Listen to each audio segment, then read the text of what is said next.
За Монгол орны 21 аймагаас үзэгч та бүхэнд мэдээлэл хүргэн ажиллаж байгаа улс төр шинэ манлайлагч зорилтод ТV төслийн сурвалжлах хэсэг Сэлэнг аймагаас үзэгч та бүхэнд энэ мэдээллийг хүргэж байна. За Монгол орны газар тариалангийн бүс нутаг, үлгийн нутаг болсон Сэлэнг аймагт хийж байгаа албан ажиллаа бид Тус аймгийн Шаамар сумаас эхэлж байна. За яг одоо миний ард харагдаж байгаа энэхүү архитекторын сонирхолтой шийдэл бүхий хөшөө бол за Сэлэнг аймгийн Шаамар сумын нэрийн хуудас гэж хэлж болно. За учир нь Шаамар суманд Монгол орны зүгийн аж ахуйн үндэс суурь тавигдсан. За өнөө хэр нутгийн зон олон за зүгийн аж ахуйг өрхийн хэрэгцээнд нийцүүлэн за олон айл өрхийн амжиргааны их усрын дийлэн хувийг зүгийн аж ахуй эзэлж байна. За 4000 гаруй хүн амтай тус сумын хувьд 2010 оноос эхлэн гадагшаа чиглэсэн шилжилт хөдөлгөөн харьцангуй зогссон. За нутгийн залуучууд хоцорын газарт мэргэжил боловсруулаад дээшлүүлэн нутагтаа ирж ажиллах хандлагатай байгааг нутгийн удирдлагууд таатан мэдээлэлтэй биднийг өгтлээ. За ингээд Шаамар сумын залуустай уулзцгаая. Балт зүгийн бал хүнсний ногоо чицэрганы өтгөрүүлсэн шүүсээрээ бүс нутагтаа төдийгүй алдартай Шаамар сумынхаа өнгөрсөн сард түүх тоогоо тэмдэглэж үйл ажиллагаагаа дүгнэн сумын хөгжлийн дараачийн зорилгыг тодорхойлжээ. Наадмын дараа намар гэж сумын иргэд хадлан тариаландаа гарч өрхийн үйлдвэрлэлээ эрчимжүүлэн за хотод суралцах оюутнууд сургуультаа явахын өмнөхөн манай төслийн баг Шаамар суманд ажиллаж залуучуудад төслийнхөө талаар танилцууллаа. Орон нутгийн хөгжилд шин санаад чамгүй гаргаж байгаа залуучууд сумын бодлогын төвшний байгууллагуудад нэмэгдэж байгаа тухай тамгын газрын дарга бидэнд ажлаа танилцуулахдаа онцлоо. Сумын удирдлагууд залуу үеэ дэмжиж төрийн албанд залуучуудынхаа тоог нэмэгдүүлэх бодлого барьж байгаа ч аймаг сумандаа ирж ажиллах залуусын тоог нэмэгдүүлж байна.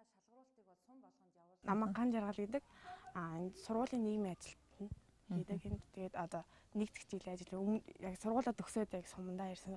Хотод төгсснөө сургууль? Хотод төгссөн. Хотод мэргэжил боловсрал эзэмшээд сумандаа эргээд ажилласан залуу хүн гэхээр миний хувьд бол бас нэг тийм бахархал төрж ийн л да. Тэгээд суман чухам юугаар татав? Анх бол мэдээж зорилго нь ямар байсан? Эргээл сумандаа ирж ажиллана л гэж бодож байсан уу? Ер нь бол эргээд сумандаа ирж ажиллана тэгээд бодоод зариад ирсэн. Өөрийн чинь гаргасан шин санаа эдэр байна уу? Магадгүй аймгийн сумын удирдлагуудтай уламжилсан ч гэдэг юм уу тиймэрхүү. Яг хүүхдийн нэг хөгжил төлөвлөлийн үед хүүхдийн нэг тоглоомын талбай талаар нэг удирдлагуудтай байнгын хэлцдэг яг тоглоомын талбай нэг тийм хангалттай биш хүүхдүүдэд яг ингээд насанд нь тохирохоор биш тоглоомных нь хүрэлцээ бас бага байдаг болсон. Удирдлагууд нь сонсож байна уу? Удирдлагуудаа сонсдог. Тэгээд тодорхой хэмжээний бас ивент итгэх байгууллагууд ингээд тийм зуучлаад ингээд ер нь бол ойрын хэмжээнд төлөвлөлөндөө оруулсан байгаа. Оюутнууд айл алах нэг хот руугаа төлрөөд идэг ажиглагддаг. Тийм учраас яг сум орон нутагтаа одоо миний зүгээс те миний мэргэжлэр ямар юм одоо хэрэгтэй байна. Тэр бүх дээр л одоо ер нь сум орон нутагтаа туслаж эргэж ирээд ажиллах нь байна те. Улс төр чин манлайлагч төслийн тухай мэдээллийг авсан ч оролцох хэсэг шийдвэрээ хараахан гаргаж амжаагүй залуучууд бидэнтэй зориуд цаг зав гарган уулзаж дэлгэрэнгүй мэдээлэл авлаа. Эхний шатн дээр бид нар бүх аймаг сумын залуучуудаа оролцуулъя гэж бодож байгаа учраас ерөөсөө л нутаг орны ямар тулгамцсан асуудал байна те. Эхний шатндаа шүү дээ те. За одоо жишээлбэл Шаамар сумын хувьд ямар тулгамцсан асуудал байгаа. Энийг яаж шийдвэл боломжийг өөрийнхөө сум орон нутаг тодорхой хэмжээнд бас танигдаасаа гэсэн зорилго байгаа. Магадгүй нэг чимээгүй явдаг нэг залуу те дотроо их зүйлийг бодож явдаг. Тэр нь одоо орон нутгийн удирдлагт нь харагддаггүй байжгаад энэ төслөөр дамжуулаад тодорхой хэмжээгээр олж харах юм бол магадгүй залуучуудын байгууллага орон нутгийн бас энэ юуны төвшөнд татан оролцуулж тэр залуудын боломж гарч ирэх. Энэ бол бас нэг талаар бид нар энийг зорилго байгаа.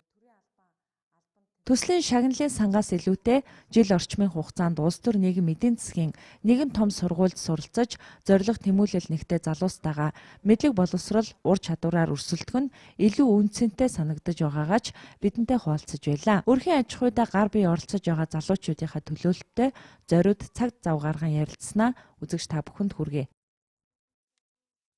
Хотод сургуулаа төгсөөд дараагийнхан зорилго юу вэ? Хаана ажиллах уу гэдэг асуудал. Дараагийн зорилго бол АИ инженер юм мэдээж ингээд тожин нарсан да. Тэгээд энэ ч нэрт ажиллана да. Тэгээ бид бас түрүүн тамгын газар дээр төслийнхаа тухай танилцуулсан. Тэгээ залуучууд маань нэг талаар нэлээд сонирхчихсан. За нөгөө талаар за орох уу байх уу гэсэн эргэлзээний дунд байх шиг байлаа. Тэгээ бидний хувьд бас залуучуудаа танд ийм боломжийг олгох юм а гэд төслөөс дэлгэрэнгүй танилцуулсан. Да яг өөрийн чинь хувьд манай төсөл юу нь ямар санагдчих. Ер нь бол сонирхож үзэхэд дэжгүй юм байлээ. ерөнхийдөө оролцохын сонирхнаа. Сонирхон судлах гэж бодож байгаа. За тэгээд манай төсөл бас нэг ой инженерээр магадгүй одоо нэг өрсөлдөгч нэмэгдэх бах. Таныг бас төсөлтэй албасаар урьж байна. Монгол орны ер нь хаач очисон зүгийн бал хамгийн амттай зүгийн бал хаанах их вэ гэвэл Шаамрын зүгийн бал байдаг. Тэгээд Шаамрын уугуул охинтой миний хувьд бас энэ суманд ажиллах үеэрээ зориуд бас энэ зүгийн аж ахуйн сонирхыг гэж ирсэн. Хоёулаа танилцъя юуны төрөнд. Намайг Алтан Туул гэдэг. Тэгээ би Монгол Улсын боловсролын их сургууль сурдаг. Одоо 3 дахь курстай. Ямар мэрэгжил эзэн? Бага ангийн багш. Одоо яг ийм хувцастай бас ийм шоуны тухай ярих нь одоо бас сонирхолтой л байна. Энэ төслийн тухай ер нь мэдээлэл авсан уу? Авсан. Энэ төслийг өвөнс анх сонсоод оролцъё гэж бодчихсон боловч нэг насны доод хязгаар 22 тэгээд арай 22 хүрч хэмжээг болохоор орж чадахгүй юм байна да гэж бодлоо. Тэрийг оролцох бол нас хүрсэн бол оролцох байсан юм тийм. За тэгвэл дараагийн бас циклээрээ энэхүү төсөл маань зохион байгуулагдахад бас өөрийн чинь хувьд оролцсон гэж бодож байна. Багш гэдэг бол нийгмийн бас маш чухал одоо салбарын хүн шүү дээ. Тэгэхээр тэр төсөл дээрээ тэгвэл эргээд болцъё. За амжилт хүсье. Та бүхэн ч гэсэн амжилт хүсье. Гадны хүний нүдээр харахад л нутгаа сансан уугуул иргэдийн сэтгэлээс ч дутуугүй догдлуулах энэ сайхан сумаас төрсэн залуучууд ийхүү эзэмшсэн мэрэгжил боловсрлоороо орон нутагтаа иргэн ирж ажиллах хүсэл тэмүүлэлтэй байна. Улс төрч шинэ манлайлагч төслийн багийн дараагийн ажилсан сум бол Сэлэнг аймгийн сайхан сум Хөтөл хот. Атар газар эзэмших 2 дахь аянаар анхны шанган тавьсан энэ сум 10 гаруй мянган хүн амтай. Тэдний 70 гаруй хувийг залуучууд эзэлж байна. Мөн төрийн албаны албан агчдын дийлэнх хувийг залуучууд эзэлж байна. Залуучуудын идэвх зүтгэлийг нь түшиглэж, цэвэр өрсөлдөөний талбарыг нь гаргаж тэдэнд боломж олгоё гэсэн энэхүү төсөлд сайхан сум Хөтөл хотын залуучууд ихээхэн ач холбогдол өгч байна. Энэ их зөв зүйтэй сайхан төсөлд хэрэгжиж байгаа юм байна. Одоо UBS-ийн улс төрд мандалагч гэсэн сэдвтэ энэ манай хөтлийн залуучууд идэвхтэй оролцох хэрэгтэй. Айгүй сайхан юм байна. Ер нь манай хөтлийн залуучууд энэ улс төрд ер нь айгүй чадварлаг, сайн оролцдог. Одоо эндээс манай бас энэ төсөл чинь одоо амжилттай оролцох залуучууд маш их байгаа.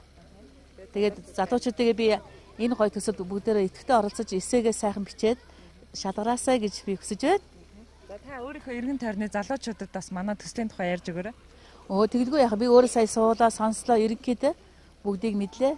Энийг залуучуудад би ярьж сайш нь дамжуулж өшөө олон залуучуудыг хамруулахаар бас хийж ярина.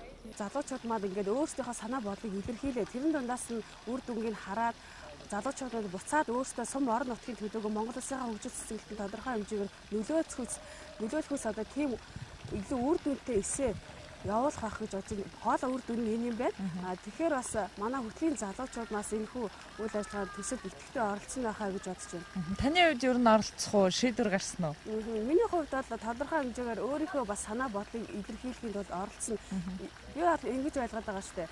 Заавал төрүүлэхтэй гол нь биш. Манай бүх залуучууд оролцоод өөрийнхөө санаа бодлыг илэрхийлээд өнөөдөр нийгэмд бол толгомдож байгаа шийдлээ хүлээж байгаа маш олон асуудлууд байгаа. Энэ бол сум орон нутгад бүтэд нь байдаг болохоор өөрсдөө голохгүйгээр тиймээ бүх залуучууд маань л оролцоосаа гэж уриалмаар байна.